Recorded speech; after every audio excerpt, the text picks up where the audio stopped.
Hey, Plain Talk listeners, have something to say? Call or text Plain Talk with your questions, comments, or headlines you want us to cover. Just dial 701-587-3141. Leave us your message or shoot us a text with your name and location, and you could be featured on an upcoming show. Hi, my name is Ashley, and I am in Jamestown. Hey, Rob and Chad. My name is Tony. I live in Grand Forks. That's 701-587-3141. Call us, text us, vent, praise. We want you in the conversation. Thanks for being part of the show. Now let's get back to today's episode. Get 6 months of local news for just $2. You get unlimited access to the news and information you need to stay connected to your community. Visit inforum.com/subscribe to get 6 months of local news for just $2.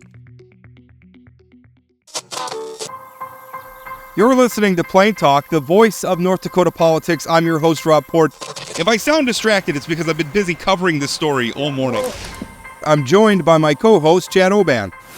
He's right of center, I'm left of center, both sides of the political spectrum. I think it's cathartic. I think it's a necessary and proper debate. I'm glad we're having it. And honestly, we have to do better. Okay, I don't know why I'm getting blamed for this, right?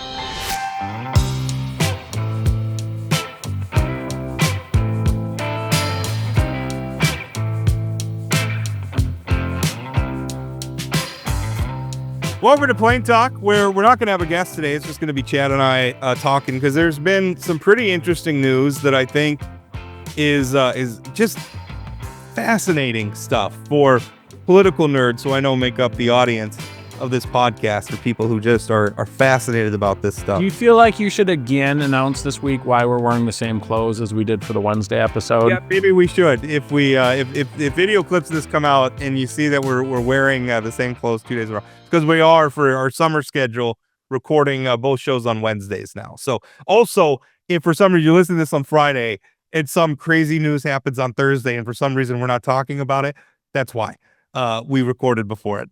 But we got a lot going on. One kind of interesting story to me, and Chad, I'm really interested in your perspective on this, is the Commerce Department giving what I think they sort of euphemistically were calling it like pay adjustments or something like that. I called it bonuses, where, okay, so to set this up a little bit, so the Office of Management and Budget makes a routine report to the legislature, specifically the budget section during the interim. And part of that report, that fiscal report, is a section called financial irregularities. Now, you hear that term, that's a scary term, right? Just because something is financially irregular, a lot of times it just means they have some leeway to go sort of outside of the scope of the way the money was appropriated, and they had to make some adjustments. A lot of times this is, say, a state agency, somebody retired, and they haven't been able to hire for that position. So for like 6 months, somebody had to do, maybe a couple employees had to sort of do extra work to fill in, and they get compensated for it. There's nothing wrong with that at all. That's not, it's called a financial irregularity, but it's not, there's nothing untoward going on. It's transparent. It's usually not a whole ton of money. And it's just one of the realities. I mean, human beings work in our government. They retire, they take other jobs. Sometimes tragically they pass away, and you can't just hire somebody on a dime. So a lot of times that's what it is. Or if there's an emergency, like if we have flooding or something, and all of a sudden people are just working crazy amount of hours, we'll see some of that show up here. But what was interesting is that in a June 25th report to the budget section, the Office of Management and Budget, they had their whole list of irregularities, and there were a couple of dozen Commerce Department employees who got $122,275 in bonuses. And the reason why, given listed in the report, was increased workload due to legislative session. And I read that, and I kind of called some lawmakers and stuff, like, am I crazy? Like, this seems really weird. And they said, yeah, it is really weird, because our legislative sessions are regular. They're not irregular. They're not unexpected. They're not an emergency. And this wasn't a situation where somebody retired and they were short-staffed or anything like that. It was just they had to work more during the legislative session, which we all know to be true. It's an 80-day sprint. Certainly I work a hell of a lot more during the legislative session. I mean, those are long days that we all put in, and they got bonuses, and the people who got the bonuses were at the top. I mean, the bonuses ranged from $550 to $6,600 per employee. The average bonus was over $4,400. And among the people who got the top bonus, the $6,600 bonus, were all the top people at the Commerce Department, including Commerce Commissioner Chris Shokin, who was just appointed by Governor Armstrong back in November 2024. And then the rest of it is all a bunch of directors, deputy commissioner. It's like all the top people got bonuses. I saw that and I thought that kind of stunk. And I'm sensitive to the idea that there is more work to be done during the legislative session. I get that it's a grind, but this kind of stunk to me, Chad. So this is why I don't like these bonuses that have been set up, either these irregularities or other bonuses that get done, because they always go to the people on the top. They always go to the people on the top. You never see sort of, I can see why the people who get them really, really like them. I mean, I wouldn't mind a $6,000 bonus. I think particularly the one for the new Commerce Commissioner, for him to get a bonus of that size when he'd only been on the job for 6 months. I mean, that is not good. And I hope, this is a governor's cabinet official, right? And I hope that the governor is having some conversations with the Commerce Department, and the Commerce Department was part of a lot of discussions this past session about how they're spending money and if they're getting bang for their buck and all those kind of things. I also think it's politically tone deaf for the leadership of Commerce to give themselves $122,000 of raises when they just had their budget cut because a bunch of the programs had been funding tunes of millions of dollars. What's the Come to North Dakota program that, spent millions of dollars and brought 4 people or whatever? That's an exaggeration. But there's a lot of programs that Commerce has been running that maybe haven't been as successful as the legislature wanted them to be. I just don't think this makes much sense. And if I was the legislature, if I was the legislature, I guarantee the legislature is going to bring up these bonuses in January of 2027 when the Commerce Department is looking to expand into new programs. It's politically dumb what they did.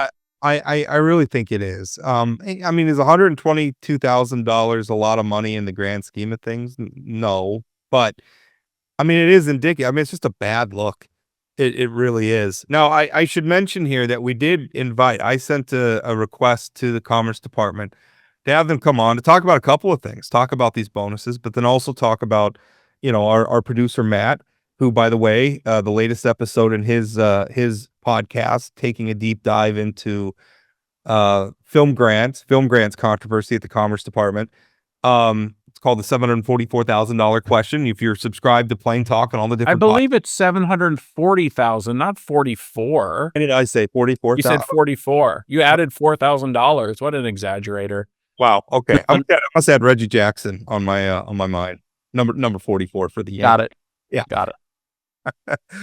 It's by the way, that podcast, the last episode will be coming out today, the day you're listening to this. So I'll be sure to check that out. But it's not. But you invited them to, Rob, you were saying I did. Yes, I invited them to be on, and they declined. They said that they would come on to talk about, they basically said, all they're going to say about the film grants. And as far as the bonuses, the one thing they did say, they weren't willing to come on about that, but they did say they're going to be appearing before the North Dakota version of the Government Efficiency Department. It's called like the North Dakota DOGE, but it's basically it's an interim committee looking at government efficiency, which, by the way, I mean, whatever you think of how DOGE worked at the federal level, I think this is a good thing in North Dakota. Well, I noticed they did say that they're going to go slower than the federal DOGE did, and maybe make these decisions more thoughtfully than what they did. Yeah, well, because I think there's things we can do. Right. Boards, maybe we don't need anymore. Commissions, we don't need. There's a lot of stuff that I think we can do.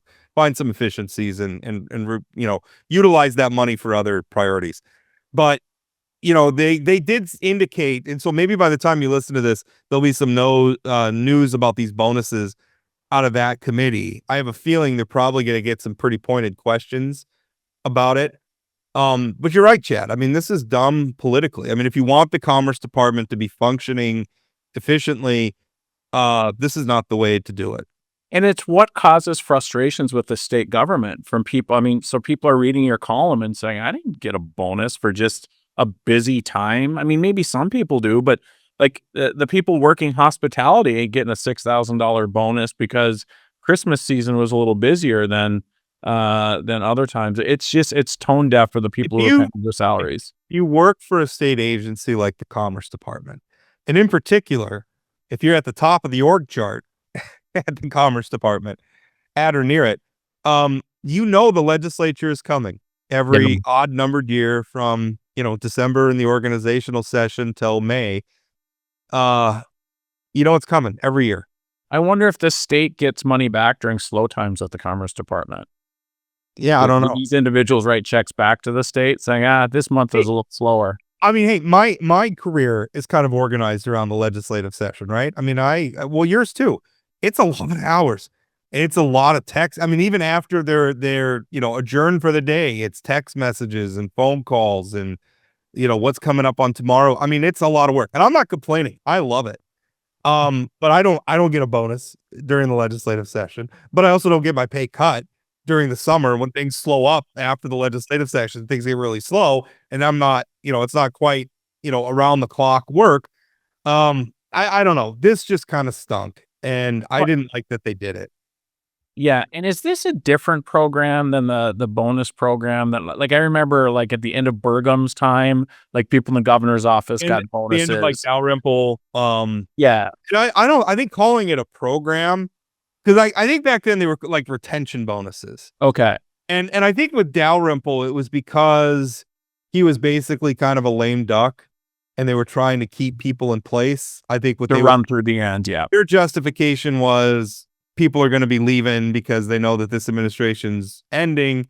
The way Burgum was campaigning, against the good old boys in Bismarck, it didn't sound like a lot of them were going to retain their jobs. And so they were trying to keep people in place.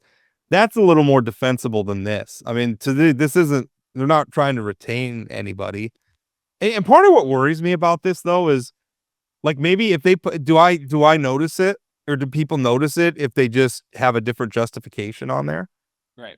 If it's something that's not quite so. I mean, are there other agencies that are kind of doing the same thing, but they just call it something else? I mean, well, there are annual budget reports to state employees, because I've seen it before where they talk about, so and so, and often it's based on how long they've been there or those kind of things. So there are different bonus programs, and I think that the leader of the agency doesn't necessarily have to justify it if they have rollover dollars. Like, if they had positions that were open and that kind of thing, they can use some of that. And again, I assume North Dakota Doge will be looking at those things pretty closely. I think that they should, and I don't want to overcorrect either. Right, of course, people have some autonomy, and I want to make sure that our public workers are being compensated appropriately. And maybe that's part of this conversation. Like, why are we having to dole out these bonuses all the time? Maybe we should adjust, like, permanent pay or permanent compensation. Oh, Rob, look at you talking my language. I know that given your day job, I know that you would love that, but I think it's more efficient too, from a taxpayer perspective, if we don't, because I sometimes too, I don't really like these political appointees or whatever, like picking and choosing who's getting bonuses and stuff. Well, but let me also just say, I mean, the Commerce Department is a huge budget, right? And we want to make sure the person who's in charge of the Commerce Department is compensated, so we make sure that we have a really quality person in that position. I assume Commissioner Shulkin is a very quality person, but we need to make sure even we're paying the execs, the top dogs, a really, really good salary, because we want the best and the brightest running these important departments so we don't run into fiscal malfeasance in the future. But also doing the bonus, I mean, from a taxpayer perspective, you kind of hide the football a little bit, right? I don't like that at all. Well, they're getting paid this, but you're not taking into account, like, well, he makes X number of $100,000 a year, but we're not taking into account, but he also gets these other bonuses. Right. Well, and we also don't want, hey, I'm recruiting an employee, your salary is, 110, wink and a nod, but we'll get you that $10,000 bonus at the end of every year. That's not right either. No. So I think from the perspective of transparency, from the perspective of accountability, and from the perspective of efficiency, it's a better way to do it than this. Right. And I'm not saying slash the Commerce Department's budget or pay all these people less. I'm saying let's do it in maybe a more honest way. Yeah, and the other problem, the political problem with this is the Commerce Department. It really is the place where we try to grow, right? It's where we dream big. It's where the state really tries to invest in things. So sometimes you are going to swing and miss. Sometimes you are going to have a program that doesn't work, like some of the ones I alluded to earlier. But I also don't think we should say we don't want to do the commerce budget, because we might miss out on a lot of really cool stuff to grow our state. Yeah. You were talking specifically about the Find the Good Life program. Right. I think I'm glad we took a shot at that. It didn't work. Right. And we have to accept that it didn't work. We have to accept that it didn't work and end it. And Yeah. and I think that's the right call. When we started it, it could work. Right. And I was interested in it and intrigued, and we spent money on it. We tried really hard and it didn't work. So now let's recapture that money, or divert, instead of funding that more, let's divert funds to try something else that'll address our long-standing problems with workforce shortages and everything that we all want to solve. I'm glad that they're trying things, and I have tolerance for some failure. Yep. And again, that's the point of the Commerce Department. That's the the investing and want a big return. We're swinging for the fences, and sometimes you swing and miss. Exactly. You want to talk about some Minot politics?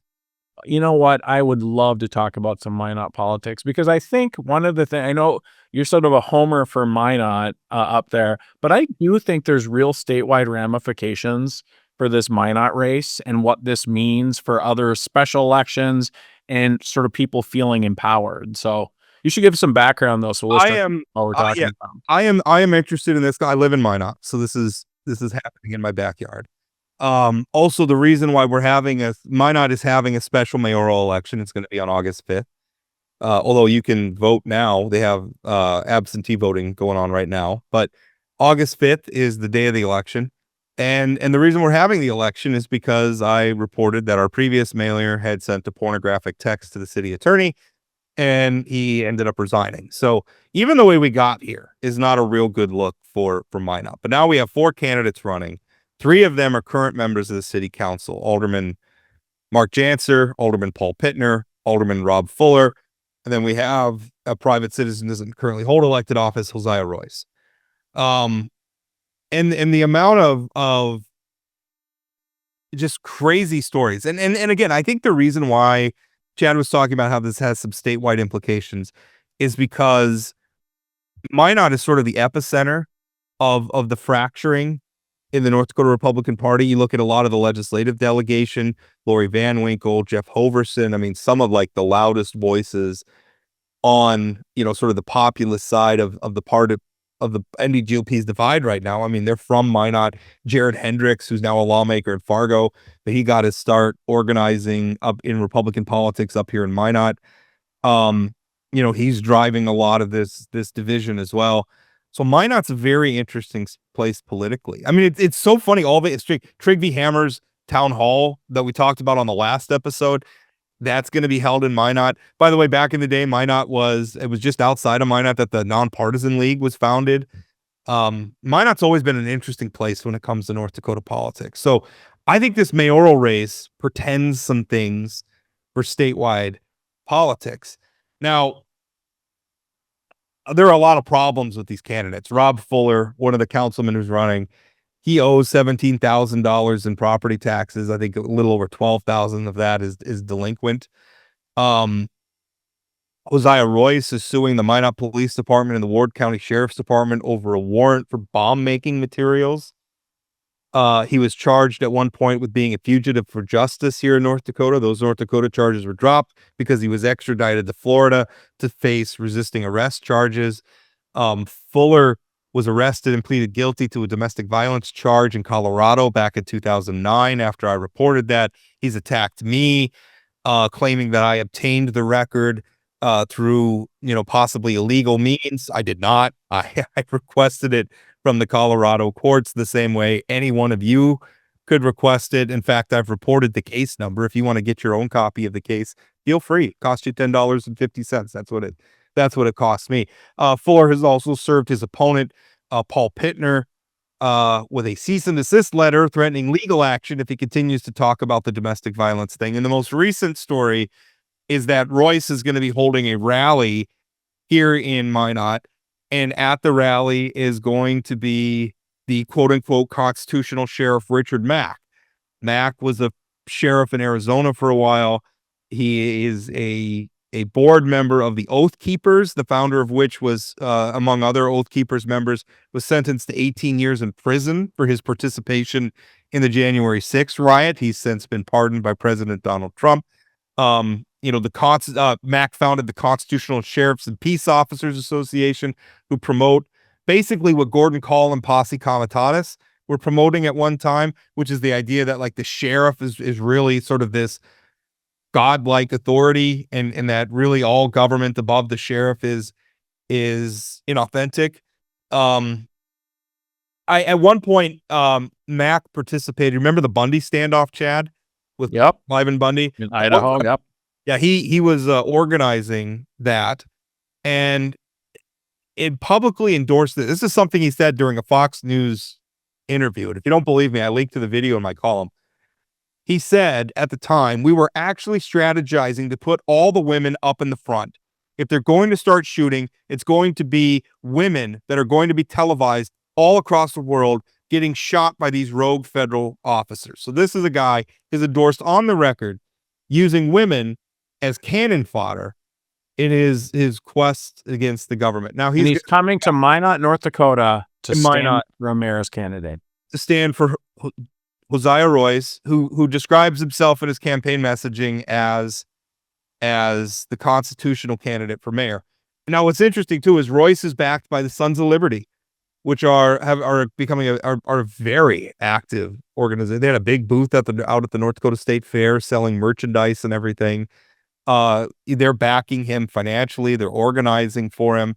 And, Chad, to your point, when we were talking about this a little bit before the show, if the Sons of Liberty get a win in the Minot mayoral race, it's just going to further embolden them to continue working to take over the North Dakota Republican Party and everything else. So, and I'm really interested in the Sons of Liberty. Sort of, you're talking about them having a booth and they're raising money and all that. Are they following campaign finance laws here? I mean, like, how is this money being used? I mean, you can sell merch, but you have to track where the money's coming from. And like, there's a lot of different things that put a pit in my stomach when I hear somebody selling merch to fund campaigns. Well, and I don't know what they're using the merch revenue. Right. I don't know if it's going, I don't know. I have not scrutinized that. I have not looked at it. It's a very good question, but I don't want to say that that they're doing something wrong. I don't know. We just don't know. Yeah. Their approach is certainly unusual. Right. But I don't know that it's illegal or even unethical. Right. I just think that it's interesting to think about if the Sons of Liberty, and we know, and you and I were at that Republican convention when District 2 was all Sons of Liberty, and they wouldn't stand up for John Hoeven. Like it was clear there was some stuff going on there. And by the way, they have the largest delegation in the state from Yoga. Yeah. And so I think they win the mayor's race. When's the election? August.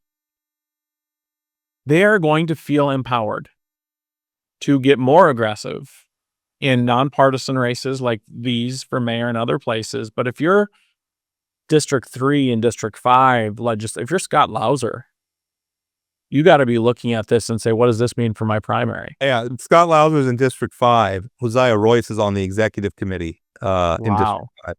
Yeah. But also if you're the normal Republicans in District 1 in Williston, Senator Beckedahl, Richter, Hattelstead, that whole part of the state as up in that northwest corner, northwest of Minot, has been pretty traditional Republican, even though it's been taken over by sort of the far right. We might see a bit of a wave up there of a bunch of non-traditional, non-normie candidates winning primaries up there in District 1 and District 3 and other places. Well, I mean, Minot's home Senate Majority Leader Hogue is from here. So there's some very interesting politics here. And then also, I mean, we just saw the state party be taken over by, sort of this populist wing of non-traditional Republicans. One of the first things they do is they censure the governor over property taxes and his veto of a book ban bill. I mean, increasingly, I don't know.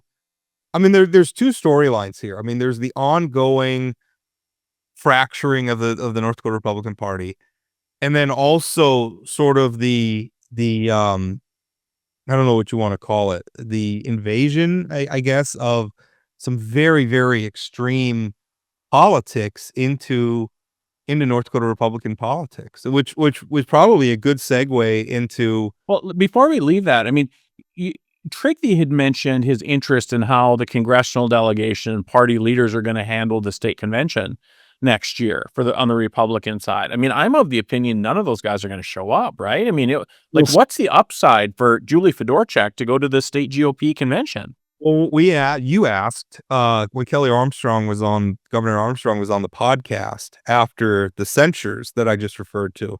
You asked him if he was going to go to the convention. He didn't say yes. No, he didn't say no either. He said, I'm not ruling anything out. But basically, he didn't say, which is pretty remarkable in and of itself. Why would the governor not go to his party's state convention? And the governor also said, if they do as much to try to defeat me as they did to help me, I'm going to be okay, which is one of my favorite lines, throwing shade at his own party. Yeah. Yeah. Well, also, I mean, his reaction when they censured him, I reached him for a comment, and his comment was, "I don't care," which I thought was great.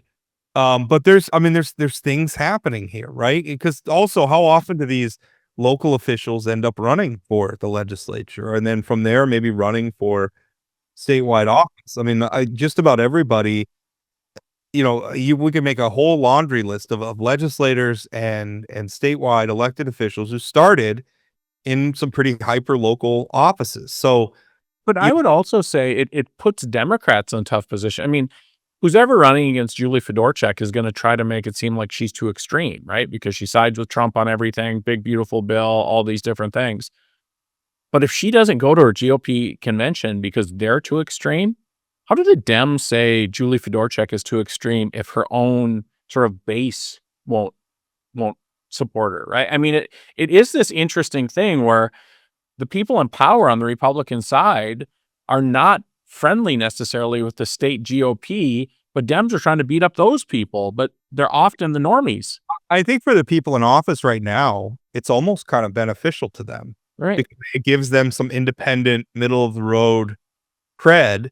I'd like to see him start using some of that independent cred here and now, but fair enough. But I mean, it's like, well, I stand up to my own party, right? Like, you can't say they're wrong.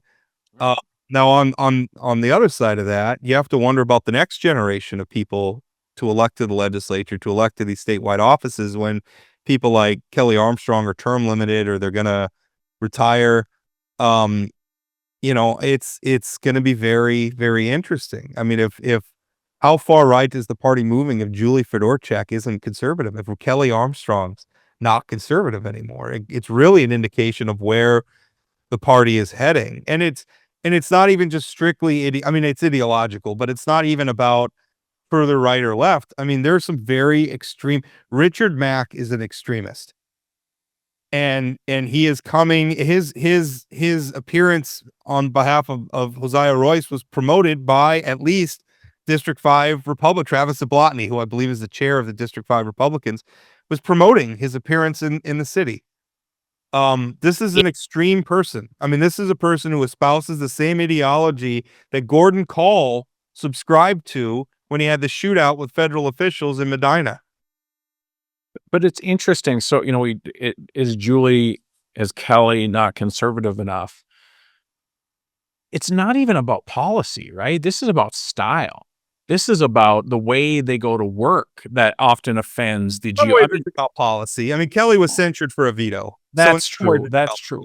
Yeah, that's true. And obviously, Fedorchak and the two senators and Kelly and all the statewides, they're not participating in these type of events that involve people from what's Oath Keepers coming to this. Yeah, he's on the board of Oath Keepers and all that. So. I mean, so it is different, but it is a little frightening too, because you and I have talked a lot about it, sort of this new generation of young Republicans. They've come up during the time of Trump, where this sort of talk big, be offensive is the norm. Hate people on the other side, don't work with the other side. That's what they think normal politics are. And that's a frightening proposition for 10, 15 years from now. Well, speaking of that, another story I had this week was about the North Dakota Young Republicans picking a new logo. which normally would not be Well, that's exciting. normally would not be newsworthy until you look at this logo and then you compare it to the logo used by notorious anti-Semite Nick Fuentes, who, if you don't know, he leads what's called the Groyper movement, proudly describes himself as an incel. He was the guy a few years ago when he and Kanye West had dinner with Donald Trump at Mar-a-Lago. Open Holocaust denier, openly anti-Semitic. I mean, horrific. These logos, but for the initials, because I think Nick Fuentes' show is called America First. So his is AF, black background, red circle inside a white circle. Now the new North Dakota Young Republicans logo is black background, red circle within a white circle, white font. They're uncannily identical. And the thing is you could tell me, well, Rob, it's just a coincidence, right? Logos are logos, graphic designer, whatever. It doesn't necessarily mean anything until you remember that a few years ago, I had a story about the North Dakota Young Republicans and their text group where they were openly using anti-Semitic tropes, white supremacist tropes, openly using homophobic slurs and everything else. So you have that Telegram group. You also have the fact Nick Fuentes often punctuates his public speeches by declaring that Christ is king. Well, how familiar are we with that after this last legislative session where we saw State Representative Nico Rios promote a ballot or a resolution declaring for the state of North Dakota that Christ is king. And believe, I mean, if you're an ardent Christian and you believe that in your heart, that's great. I don't have any problem with that. Yep. But it shouldn't be a matter of law. The state government cannot endorse a religion, and yet, I mean, Nico Rios and Brandon Pritchard, he lost election last year, but he went on a Twitter tirade at one point while he was still in office, saying that every conservative state should declare that Christ is king and basically troll the liberals and everything. Well, that's what this Nick Fuentes promotes as well. And then you also have the fact that Nico Rios posted anti-Semitic messages on Twitter as well, where he was joking about the CIA helping to overthrow the quote unquote Jew president of Mexico, and not a bit ashamed about it. When I asked him about it, he said, "Well, isn't she a Jew?" I mean, that was his response. So, this idea that it's all just a coincidence that increasingly young North Dakota Republicans are anti-Semitic and homophobic, and they just happen to have a logo that looks like Nick Fuentes' logo, and they just happen to espouse the same talking points about Christ as king and everything as Nick Fuentes. And people, you should read into this. There's been a lot of good reporting about the amount of influence that this Fuentes character and others have over young Republicans. This is a real thing that's happening, and this is where the rubber's meeting the road in North Dakota. So this is one of my frustrations with this split within the Republican Party. Those people who are part of that text thread that you reported on, none of them faced any sort of backlash from the Republican establishment. Some of them were on the ballot and got there was some in fairness, there was some criticism from House Majority Leader Mike LaFleur. I think Kelly Armstrong was critical. I mean, there was some criticism, but as a practical matter, yeah. Many of those folks were on the ballot and still got contributions from the caucuses. Yeah. So the leadership of the Republican Party and the caucuses decided these people who are homophobic, anti-Semitic, part of this group are still better than a Democrat. Like, this is what at some point, Rob, the establishment Republicans, this is what they deserve, right? If they're not going to hold their people accountable, this is sort of what they deserve. Have we heard anybody say, "Hey, I don't want anything to do with the Young Republicans because they're modeling their logo after this fascist organization"? That one thing that did happen after my reporting is that the North Dakota Young Republicans were denied a vote on the party's. They used to have a vote. They had a voting member on the North Dakota Republican Party's executive committee. They were moved to ex officio status. We better stop talking about that, or the new chairman's going to bring them back and give them a vote. Well, yeah. Well, that's the problem. I mean, I'm not dismissing your point, because I think it's a valid point. But who was on that thing, right? I mean, you had Claire Corey, you had Nico Rios, you had, I mean, a handful of state legislators. Jared Hendricks. Yeah. Andrea Tolman, who is a campaign manager for Rick Becker. Damian Johnston, who is a candidate for school board at Valley City, was also a candidate for the legislature, I think, at one point in District 41. And also his father, Dan Johnston, is in the legislature. Damian, of course, was convicted of a crime related to the January 6th Yep. riot. Many of those people we just discussed participated in the GOP caucus. They were just one of the group in the House GOP caucus, and Claire Corey in the Senate GOP caucus. It's okay. Like, there's nothing that, like, their careers have not been hurt by being part of these racist, bigoted conversations. And they weren't apologetic or even embarrassed about it. So one of the people in the text thread was Ben Schierick. He, at the time, was the president of the North Dakota State University College Republicans. He described walking through, and I apologize for using this slur, but I'm going to use it. He apologized for walking through a fag festival at one point. And when I spoke to him about it, his response to me was, it was a private chat. Hate speech is free speech. Which, by the way, when you say hate speech is free speech, is acknowledging that and I agree, hate free speech is free speech. I'm not. You acknowledge it's hate speech, though. But you just called it hate speech. Like, you just acknowledged that that's what it is. And I agree, it has First Amendment protections, and you could say whatever ugly things you want in a telegram, but you should face, I feel like some people should reconsider whether they want you to be their leader as college Republicans or whether they want you associated with their party. And there's just not, I think there's a lot of Republicans in our state that are in denial about this stuff. I think they still just think that this is on the fringes, and it's not. It is increasingly mainstream. Increasingly, this is what the North Dakota Republican Party is becoming. And even though people like Kelly Armstrong are pushing back on it, and even though they're not participating in a lot of this stuff, there are a lot of people like this in your party, and increasingly they're the ones in charge. Right. And again, I don't understand sort of even the political sort of calculus of normie Republicans helping to elect folks like this on the fringe, because then we've seen it session after session, Democrats helping the normie Republicans to get what the governor wants. I mean, Kelly Armstrong gets a lot more of his agenda done with more Democrats. And this is not because Kelly Armstrong is some sort of liberal by any stretch. He's a real conservative.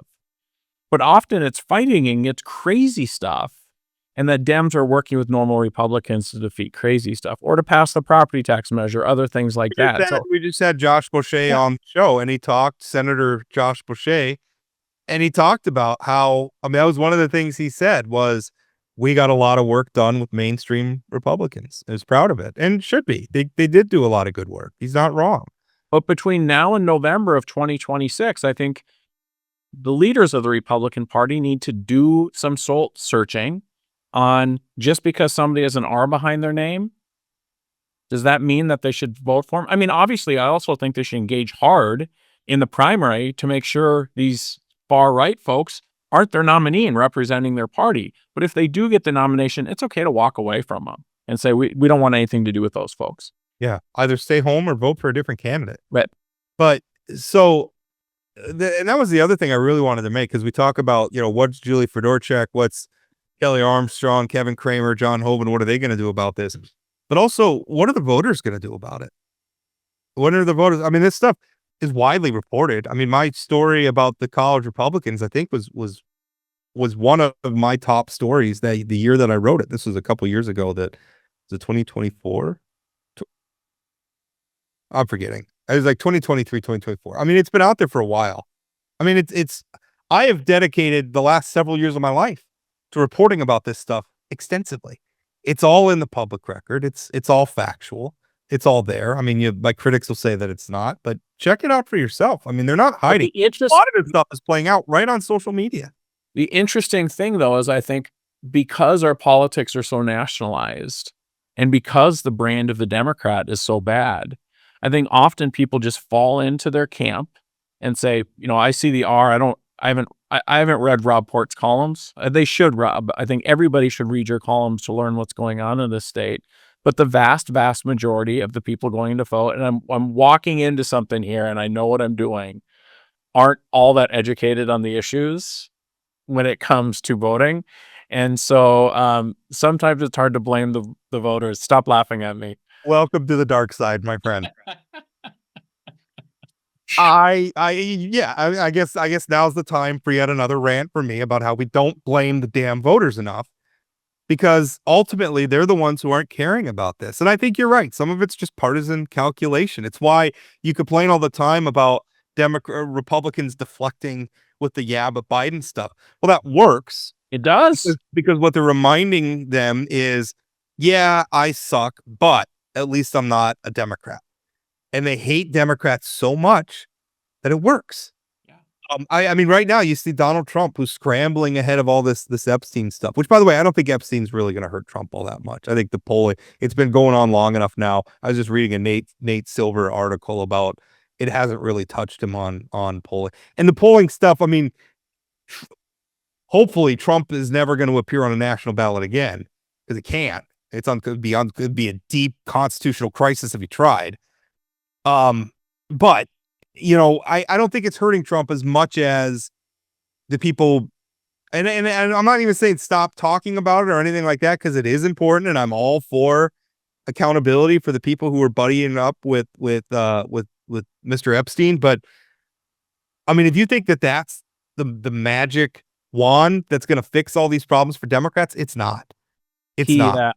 This is a guy who was able to survive the grab him by the P word without any ramifications. And he campaigned on pardoning the people who perpetrated January 6th, and then he got elected, and then he pardoned them. Yeah, and let me just say, anybody who's involved in the Epstein thing, I think all their names should come out. I don't care if they're Democrat or Republican. Every one of them, British royalty, Democrat, I don't bring care. them out. Bring them out.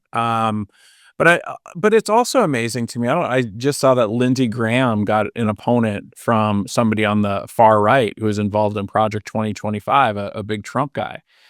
Nobody has been more of a ass kiss to Donald Trump than Lindsey Graham, and he's still getting challenged from the right. I mean, at some point, these normie Republicans are going to figure out you can do all this stuff to be in bed with Trump and his supporters. There's no loyalty. That's not what they are. They'll throw you on. Elon Musk should have taught you that this guy will throw anybody under the bus. So I don't know why everybody's so loyal to him when he's not loyal to them. But what do I know? But here we are. I mean, it's been how many years now? It's been over a decade since Donald Trump came down the escalator. Yep. And became a serious contender in national politics. And here we are. And I mean, I think for North Dakota Republicans, whether it's the Minot race, I mean, I think they should be watching the Minot race, the mayoral race. And even though it's a special election, this is a jump ball. Royce could win. I mean, as crazy as you think that guy is, he could win. I mean, I don't know who's going to show up on August 5th. So let's say this Royce guy wins. I mean, he's a reality. Yeah, he was on American Ninja Warrior, former model. Yeah, he does have beautiful hair. Very Fabio. Yeah, it's a bald guy. I can appreciate that. But let's play this out, and he wins. I mean, what's the makeup of the rest of the Minot City Council? Will they be able to at least not let him do too much damage? Well, because you remember, this is a special election. So in 10 months, we're going to have another election to elect a new mayor. So there's that. And the makeup of the council is probably, I mean, I don't think Fuller's probably his friend. I don't think that Pittner and Janser, Lisa Olson are not likely to be his friend. Mike Blessum, who's kind of an organizer, and he's backing Fuller, so how much damage could he do? I mean, I don't know. I mean, he's the mayor of Minot. So, I mean, let's rein in a little bit. I mean, it wouldn't be the end of the world, but I think that voters could choose somebody like him, and it's a wake-up call, because if he wins, it'll be not because he cheated or anything. He organized his people and he got them to the polls. Say what you want about the Sons of Liberty, very organized. It's active. It's a simple concept going back hundreds and hundreds of years. Identify your supporters, get them to the polls, and you can win an election. Right. And that's all he's doing. I mean, I don't think he's not doing anything illegal. Right. he's doing it right. Whoa, wait. I thought when our candidates don't win, I thought we just claimed they had to cheat. No, that's not okay. Just to clarify that. No. What you do is you blame the voters for making a stupid decision. That's what you do.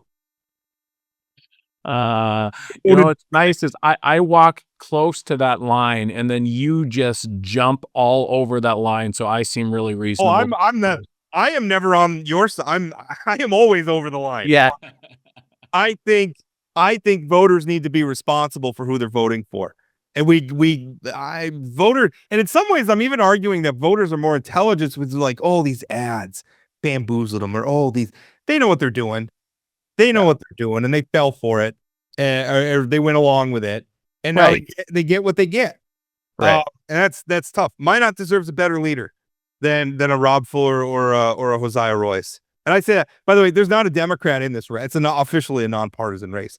But if you look at these all four of these gentlemen's governing track record, Mark Jansen's, lifelong Republican.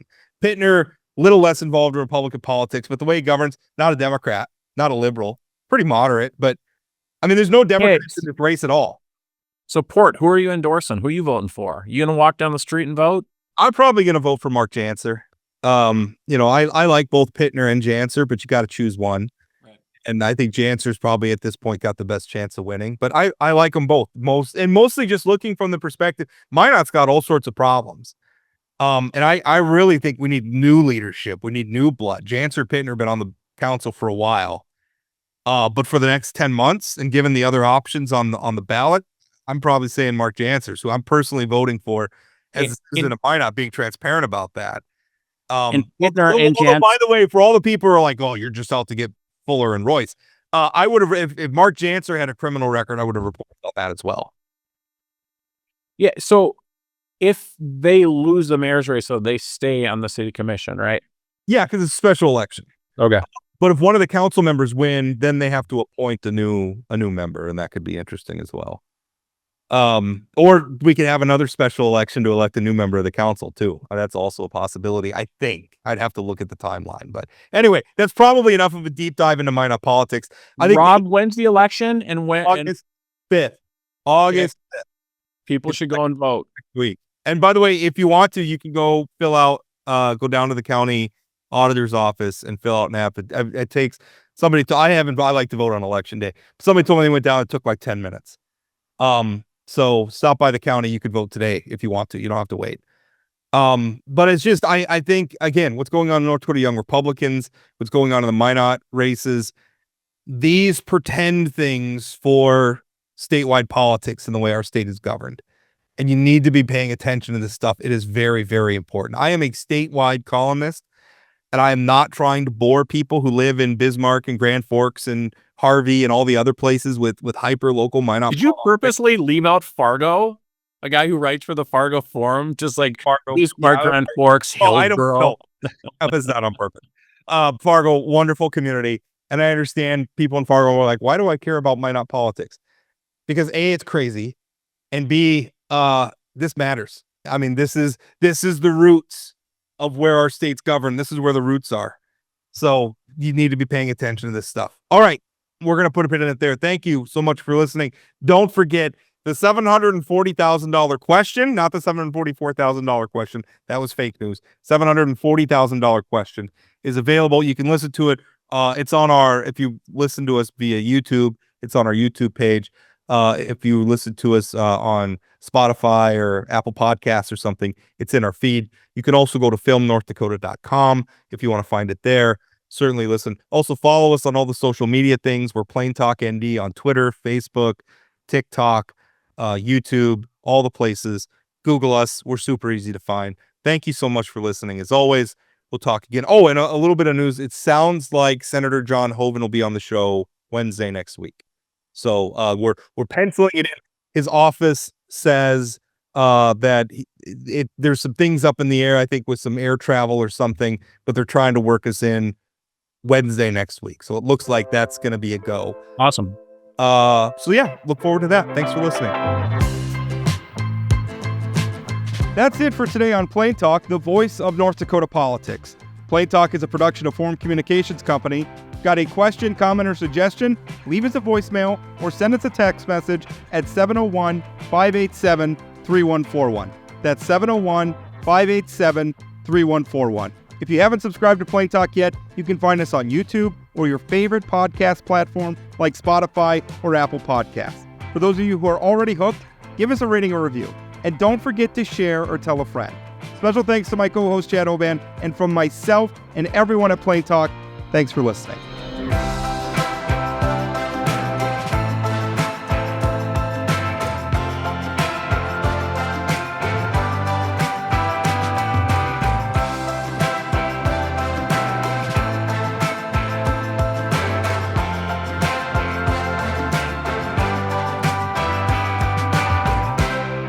Like, am I crazy? Like, this seems really weird. They said, yeah, it is really weird.